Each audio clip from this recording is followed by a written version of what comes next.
সুপ্রিয় শিক্ষার্থী বন্ধুরা, আসসালামু আলাইকুম। প্রথমে শামীম স্যারের পক্ষ থেকে সবাইকে স্বাগত। আজ অষ্টম শ্রেণী 2026 সালের গণিত বইয়ের 7 পৃষ্ঠার নিচের অংশ অর্থাৎ সংখ্যা নিয়ে খেলা এবং জ্যামিতিক প্যাটার্ন নিয়ে আলোচনা করা হলো। আশা করি ভালো লাগবে। তো সংখ্যা নিয়ে খেলা এখানে বলা আছে, সংখ্যাগুলো সুন্দর, মানে অঙ্কগুলা ম্যাজিকের মতন।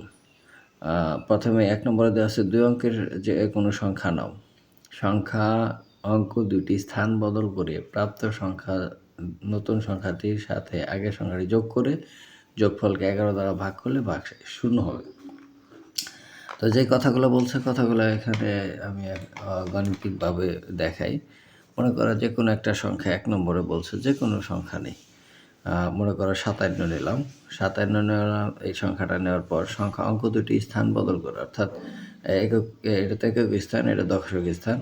একক স্থানের ঘরে দশক স্থান, দশক স্থানের ঘরে একক স্থান, অর্থাৎ উল্টায় গেলে এটা হবে কত? 75।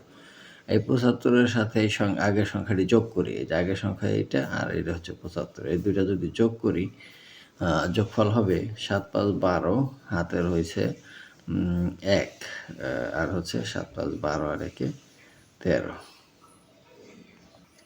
এখন এই যে সংখ্যাটা পাওয়া গেছে, এই সংখ্যাটা হচ্ছে 11 দ্বারা ভাগ করলে ভাগশেষ 0 হবে। তো আমরা 11 দ্বারা ভাগ করে দেখি যে 11 ভাগ হচ্ছে 132। 13-র মধ্যে 11 যায় একবার, 11 বিয়োগ করলে হয় 2, আর 2 কেটে নিয়ে আসলাম। 22-এর মধ্যে 2 বার যায়, 11 দুগুণে 22, এই যে 0, অর্থাৎ এই যে ভাগশেষ 0 হয়ে গেল, ভাগশেষ 0। তো কথার সাথে মিল আছে। তো এভাবে যে কোনো সংখ্যা, আর একটা সংখ্যা আমরা হিসাব করতে পারি, যেমন 32 নেই। 32-এর উল্টালে কত? 23। 23 যোগ করলে 3 2 5 5, 11 দ্বারা 55-রে ভাগ করলে 5 11 55। সো এখানেও ভাগশেষ 0। এটাই গাণিতিকভাবে প্রমাণিত।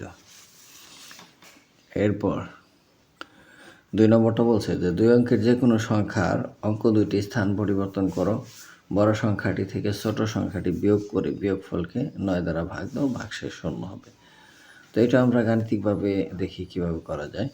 2 অঙ্কের যে কোনো একটা সংখ্যা নিলাম, অঙ্ক দুইটি স্থান পরিবর্তন করে বড় সংখ্যাটি থেকে ছোট সংখ্যাটি বিয়োগ।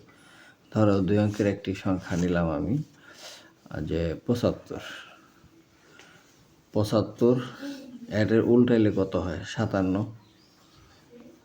57 উল্টাইলে তো দুইটা বিয়োগ করি, দুইটা বিয়োগ করছে, বড়টাইতে ছোটটা।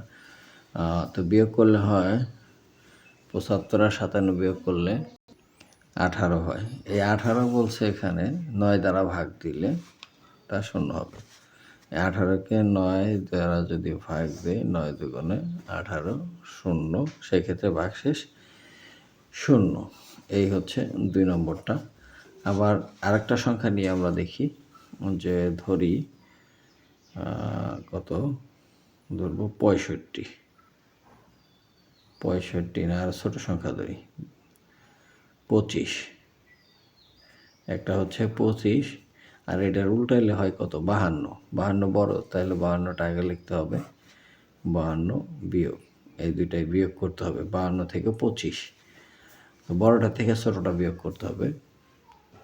কত হয়? 27।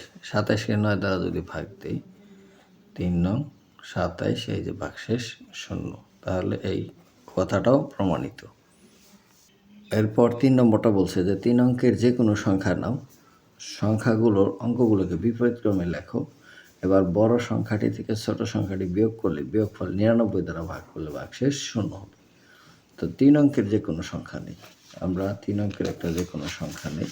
ধরি প্রথমে 1 2 3, 1 2 3, এই 3 অঙ্কের একটা সংখ্যা নিলাম। এটার যদি উল্টায় দিই তাহলে কত হয়? 3 2 1, 321। তো এটা থেকে, এটা তো ছোট 123, এটা থেকে এটা বিয়োগ দিতে হবে 123। তো আমরা যদি বিয়োগ দিই, 3 আছে কত হলে 11 হবে?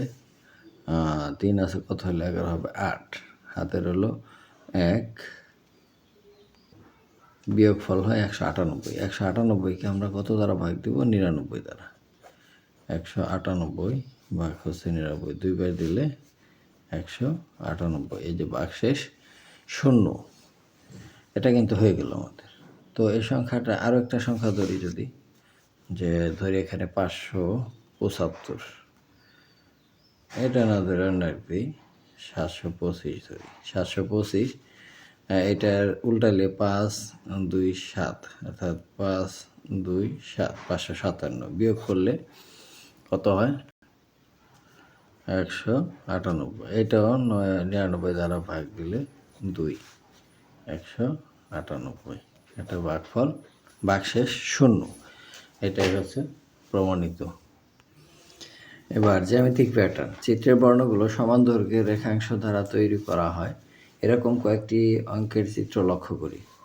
যে এরকম কয়েকটা চিত্র দিছে, এখানে কাঠির সংখ্যা 1 2 3 4, এখানে কাঠির সংখ্যা 1 2 3 4 5 6 7, 7টা, আর এখানে কাঠির সংখ্যা 1 2 3 4 5 6 7 8 9 10টা।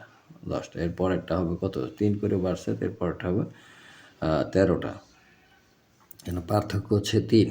তো এখানে একটা জ্যামিতিক প্যাটার্ন বা বীজগাণিতিক রাশি দিছে যে 3 ক যোগ 1। তো ক এর মান যদি 1 হয় তাহলে কত হয়? 3 অক্ষে 3 আর 1 4, এই যে 4টা প্রথম করে। আবার ক এর মান যদি 2 হয়, 3 দুগুণে 6 আর 1 7, 7টা। আর ক এর মান যদি 3 হয়, 3 3 9 আর 1 10। ক এর মান যদি 4 হয়, 3 4 12 আর 1 13। আবার ক এর মান যদি 5 হয়, 3 5 15 আর 1 16। অর্থাৎ জ্যামিতিক প্যাটার্ন পরবর্তী প্যাটার্নটি 16টি কাঠির সংখ্যা হবে। তো এখানে হবে 13টি। এবার পরের চিত্রটাও একই রকম, যে এখানে কাঠির সংখ্যা হচ্ছে 1 2 3 4 5 6টা। এখানে কাঠির সংখ্যা হচ্ছে 1 2 3 4 5 6 7 8 9 10 11টা। আবার এখানে কাঠির সংখ্যা হচ্ছে 16টা। 1 2 3 4 5 6 7 8 9 10 11 12 13 14 15 16টা।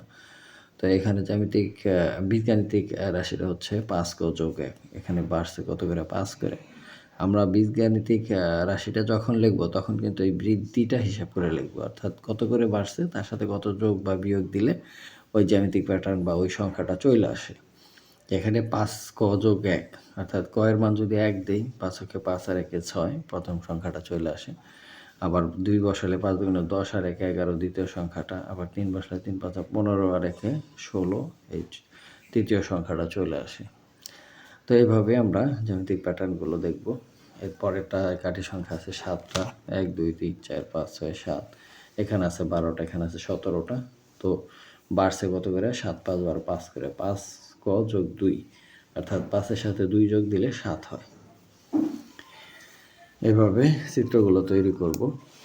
তারপরে নিচে আছে যে চিত্রগুলো তৈরি করতে কতগুলো রেখাংশ প্রয়োজন, এর প্যাটার্ন লক্ষ্য করি। ক সংখ্যক অঙ্ক তৈরির জন্য রেখাংশের সংখ্যা প্রতি প্যাটার্নের শেষে বীজগাণিত রাশির সাহায্যে দেখানো হয়েছে।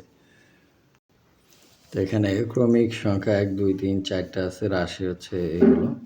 তো এখানে প্রথমটায় ক এর মান 1 বসাইলে প্রথম, দ্বিতীয়, চতুর্থ, পঞ্চম, এভাবে দশম পদ বা 100তম পদ আমরা বের করতে পারি। যে ক এর মান 100 বসাইলে 100 রে 2 দিয়ে গুণ দিলে 200 যোগ 1 201। আবার 3 ক যোগ 1, এখানে 3-এ ক এর মান যা বসাবো অততম পদ এখানে বের হবে। তো যদি ক এর মান 100 বসাই তাহলে এখানে 100তম পদ, ক এর মান 10 বসালে 10তম পদ, এরকমভাবে। আবার ক স্কয়ার বিয়োগ হচ্ছে 1, ক এর মান যদি 1 বসাই 0, 2 বসাইলে 2 2 4 থেকে 1 গেলে 3, এরকমভাবে আসবে। আবার 4 ক যোগ 3, ক এর মান 100 বসালে 400 যোগ 3 403, 10 বসালে 4 10 40 যোগ 3 43, এভাবে প্যাটার্নগুলো চলে আসে। তো শিক্ষার্থী বন্ধুরা, আজ এ পর্যন্তই। দেখা হবে পরবর্তী পৃষ্ঠার ভিডিও নিয়ে। সে পর্যন্ত সবাই সুস্থ থাকবে। ধন্যবাদ সবাইকে।